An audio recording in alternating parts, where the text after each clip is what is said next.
ሰላም ናብ ብርቱካን ቻናል ተኸታተልቲ ከመይ ውዕልኩም ከመይ ከናብዛ ሰዓት እዚኣ በፂሕኩም ሰላም ክትብሉለይ እናተላበኹ ኩልና ኸርናዓት ዓለም ትርከቡ ሰላምኩም ይብዛሕለይ እና ሓደሽቲ ዝኾንኩም ሰብስክራይብ ላይክ ብምግባር ምትብባዕኹም ኣይፈለየኒ ነባራት ደሞ ከም ትልሙድ ላይክ ብምግባር ምትብባዕኹም ኣይፈለየኒ ብሩኻተይ እና ብሓድሽ ኣርእስቲ ሒዘልኩም መፅእ ኣለኹ ሎማዓንቲ ጀሚረክ ሻዕ ዝውድእ ምሳይ ክትፀንሑ ይላወኩም እናሰናይ ፀንሒት ናብ ኣኸብለኩም ናብዛ ርእስተይ ናይ ሎማዓንቲ ኣርእስትና ብኽልተ ነገር ይሕዘልኩም መፅእ ኣለኹ ሓደ ነገር ብዛዕባ ኣዶናይ ቲክታከር ዘይፈልጥ የለን ባይዘወይ ይብል ንምንታይ ተኣሲሩ እንታይ ገይሩ ማለት ግራ ያልኣትወካ ነገር ኣሎ እስኪ ንሪኦ ኢና ካብ ደሞ ተኸታተል ዛንታ እንዳፍቀርኩ ሳልሳይ ክፋል ኩሉ ጊዜ ዓርቢ ቀርብ እንዳፍቀርኩ ክፍል ከልኩም መፅእ ኣለኹ ሳልሳይ ክፋል እትዩ ናትናኤልና ሜላት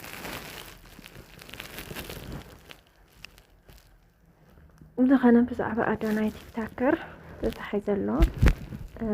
እስሪ ብዛዕባ ኣከዳድና ዝብል ሰብ እኒኦ ብጣዕሚ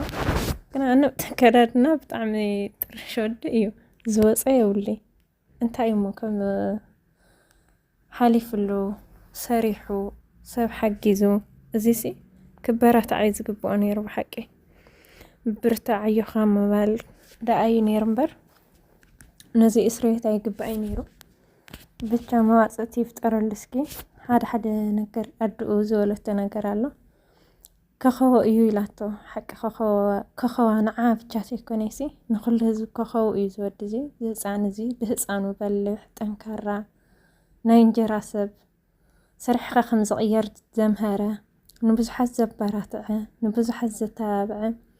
ንዝተጀገሩ ኣልዒሉ ዝጠወረ ማይ ዝሰኣኑ ኣልዒለ ዘስተየ እዩ እዚስ እንዳዕ ብቻ ብጣዕሚ እያ ሓዚነ ባይዘወይ ኣነ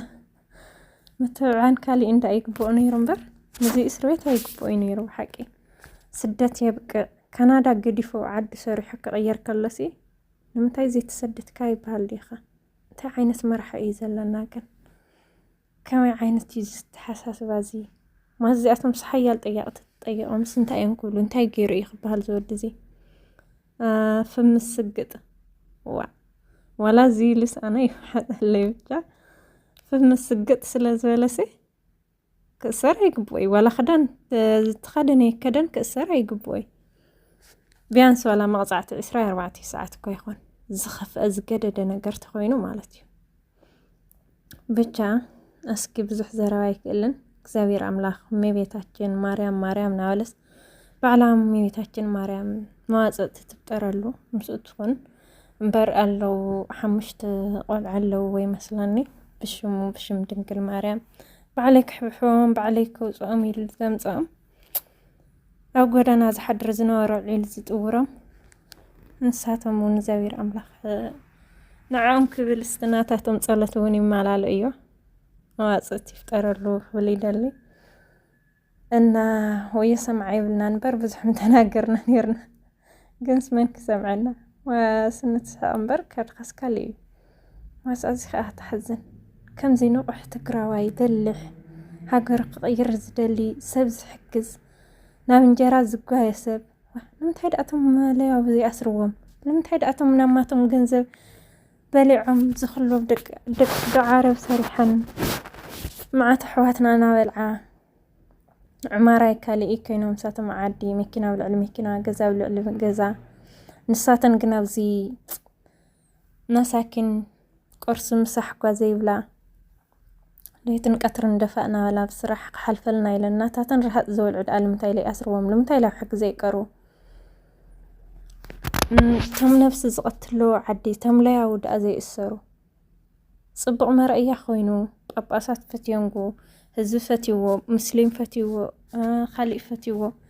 ዘይቅንኢ ይመስለኒ ዝኾነ ማለት ልቐና ደሞ ምንም ክትብሎ ይትኽእሊ ቅናስ ቅና እዩ ብቻ ግን ተቆልዓ ይውህኑ ይውሓሶ እግዚአብሔር ኣምላኽ መዋፅእቲ ይፍጠረሉ እምበር ዝጎደሎ ነገር የብሉ እየን ዝብል በኣይ ክዳኑ ፅፉፍ ስርሑ ፅፉፍ نسب حجز يرهرو ዝኾነ ነገር ተናገር ሰብሲ እንደውም ሶሻል ሚዲያ ለኾነ ተይሎም ወስ ምልሰ ቢሉ ጽቡቕ ነገር ክናገር ከለስ ይገርመና ነው علي كم عينت تعدلت إزي هم عينت رأسي حيز تبل እና أنا خليت رأستي دمو እንዳፍቀርኩ ሳልሳይ ክፋል ሰላም ከመይቀኒኹም ተኸታተል ዛንታ እንዳፍቀርኩ ሰላም ክትሉ እናተመነኹ ኣብዚ ሓለፈ ክፋል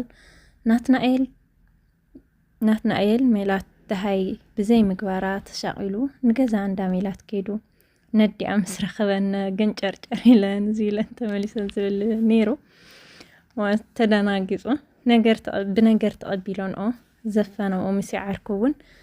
ندق صوّع بزعاملات زي تصبو سكرة دب زي كانت كده استمرعيا منامن تمرعيا يا مسعركي انتي تبل ألخا سبزي فلطو مرعا ألو ديو كمي إلكا كم اتبل بلو او انتي فليتا غندق غزا وستازولان ايو ميلات دقا ازي بس احنا نيرنا نغسل دمور أبزي حزلكم مزيالله ميلات تمرعي أيا نحنا ما حجينا سمعنا زخانة سب زعوا مرعاء زفلت يلن إلاناني كم يجرن حسين كم زي الزاروات بل ناتنا إل زخانة أي مثلون نقين ميوسو حرحيقون نات أمته تحري دقايق هدئ إلو انتاي فاليت بزعوا محساون زي جن فصيم كخون أي خلن نمتع علامة إيا موسق رزوب بيخد اللخو كتب لني كان زي تبلو زلخات خوينو من قرة النيرة مرعى انت خوينو كبخمي سب زي فلتو نسبلو كومو مسيح حريقو نسن انتاي كرخوائيين أمو كم زي كبلا أنا جن بقى بمحساب تتقارص أو يزبلكا إلوه قديفو تسيو كده ناتنايل نتسمعوا ولا دعاء مون نمبر تدقاقام مخانوغن أو حساباتو ناتمالالس أمنا ربشو بخمزي حدر قوز ملسي كي رقبة تمرتي تعزيوس كرامات كمان توديو ناتنايل نميلات ولا كوشتو حقيقو انت زيوزا لميدو يمثل بميلات محساب قديفو ايو نعم زذكروا نجارات نخركب كله جن نتحريت ملص كسب لومي أبزهلوت هليا دهي تجبر اللي دهي كتجبر اللي زي مخالص انت يكون قينات خون ويسر ساعات إياه أواي ولا حنت سمعت عين وران مالت ديو إلو يحسب نوينو نتاتمر حدار تجبر الله كابزي هاجر أيوزقتن زبل كسمع كله خاء بخمي يومو كمزي زبلو زلو إلو أزي جرم مودعتها كأبناتو حسب تقاق يوم نسو أيكونا نتحكي إلو يدمدمو بدحري ميلات ناتنايل تمرتي والهدعا أيقدفو أمبر بطعمي يكنسو نسو كاب تمرت زحلفو جزي أبصرحو زحلفو جزي إيو زبزح نيرو نمنقصاص قبل امبر نمنقصاص قبل امبر تماهيرو كحز إلو يخيد عينوران كم معلت حد معلت كأ من أصحو نفس روحو مزيو نتحوي ميلات ندي رقيبيات ان حبلو ناتنايل بسم بعد انتي بحقيقة أحد بوتا كوفي لانيرا نو حد كان كتأثري إياه كالي كيتخون إلى كاريو تصبق يا رئية نتحوي تحن منالبات نعاء تمثل كي تغون بزيادة كأ عقزة كنعللو لإنا بزح كتقدس كي تقدسلو أمونغو زيروو كوليفو نابس روحو تملسة ناتنايل جن نمنتاي إيو نزاقوال كابر سي كوزاء أزوسن كل جزي حدش ناتا إيو أمسي يزيرو بشني أفزهالو تالو سلام ترايت تالو إلو سرحو قصلا دحر نوي حوارح تمرتنا يفرقي سميستر عرفتي سلازنبره ناتنايل بزح كعسو أيفوتون مسؤون سرح سلازوعل إتاس እታ ሰንበት ዕረፍቱ ኣብ ገዛ ደቂሱ እዩ ዝሕልፎ። ሙሲ ዓርኮ ግን ኩዕሶ ኣዝዩ እዩ ዝፈቱ። ብጋንታታት በቢገዛውቶም እዮም ዝፃወቱ። ስራሕ ስለ ዘይብሉ ዝበዝሐ ጊዜኡ ኣብ ኩዕሶ እዩ ዝሕልፎ። ሓደ መዓልቲ ካብ ገዛውቶም ርሕቕ ዝበለ ፀዋታ ነይርዎም። ኣብ መንጎ እናተፃወተ ከዓ እታ ኩዕሶ ብብርቱዕ ቀልዒት ተቐሊዓ ናብቲ ጥቕኦም ዝነበረ ብሕፅር ዝበለ መንደቕ ዝተነደቐ ገዛ ኣተወት። ሙሴ ከዓ እንዳጉየ ከውፅኣ ናብቲ ገዛ ኣተወ። እንተበለ ኣዝዩ ዝገርሞ ዘይተፀበየ ነገር ብዓይኑ ረአየ። ከምዛ ዝኾነ ዘይረአዮ ኩዕሶኡ ሒዙ ድንን ኢሉ ብዘይ ዝኾነ ዘረዋወፀ ፀዋታ ኣብ ምውድኡ ስለ ዝነበረ ንሓደ ዓርኩ ቴሌፎን ኣደውለኒ ኢሉ ናብ ናትናኤል ደወለ። ናትናኤል ደቂሱ እዩ ፀኒሑ። ብትሕቲ ድምፂ ሞባይል ተቐቢሉ ሃሎ ምስ በሎ ሙሴ ዓርኩ ምዃኑ ብድምፁ ይፈሊጥዎ። ሙሴ እውን ደቂሱ ምህላው ብድምፁ ዘስተባሃለ ደቂስካ ዲኻ ዘለኻ ንዓበጃኻ ተበራበር በሎ። ናትናኤል ኣታ ሙሴ ዓርከይ ሕጂ እየ ደቂሰ እንታይ ድኻ ኮይንካ እንታይ ከዘይከውን ብዝኾነ ሕጂ ምፀኒ ግድን ደለየካ ኣለኹ እዋዕ እሞ እዋዕ ሙሲ እንታይ ድኻ ኮይንካ ዘይትነግረኒ ሕጂ ደኣ ናበይ ክምፅእ ኣበይ ድኻ ዘለኻ ዘለዎ ቦታ ሓቢሩሉ ቀልጢፍካ ምፃእ ከይትድንጊ ኢሉ ሞባይሉ ዓፀየ። ናትናኤል ብኹነታት ዓርኩ ኣዝዩ ተሸቒሉ ዓርኩ ኣዝዩ ውዒን ህውኽን ስለ ዝኾነ ተባኢሱ ከይከውን እንዳፈርሐ ሳይክሉ ኣልዒሉ ብታዋኽ ተበገሰ። ሙሴ ፀዋታ ተወዲኡ ኩሎም ገዲፎም ከይዶም በይኑ ኣብቲ ሜዳ ኮፍ ኢሉ ይፀኒሕዎ።